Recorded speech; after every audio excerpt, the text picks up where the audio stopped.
మరణాన్ని మనం ఆపలేం, కానీ ఆరోగ్యంగా ఎక్కువ రోజులు బ్రతకడం మాత్రం మన చేతుల్లోనే ఉంది.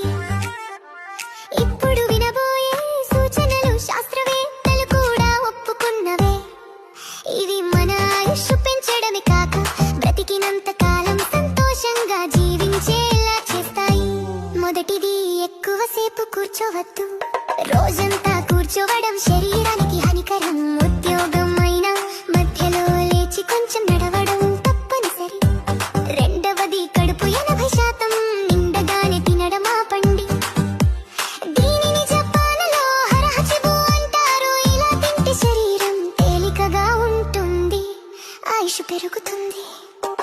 మూడవది, ప్రతిరోజు కొంత వ్యాయామం చేయండి. వర్కౌట్ చేస్తే బాడీ ఫిట్ గా ఉంటుంది, స్టామినా పెరుగుతుంది, యంగ్గా కనిపిస్తాం. నాలుగవది, ఉదయం ఎండలో కొద్దిసేపు నడవండి. ఉదయపు ఎండలో వచ్చే విటమిన్ డి శరీరానికి చాలా ఉపయోగకరం, కానీ మధ్యాహ్న ఎండను మాత్రం తప్పించాలి. ఐదవది,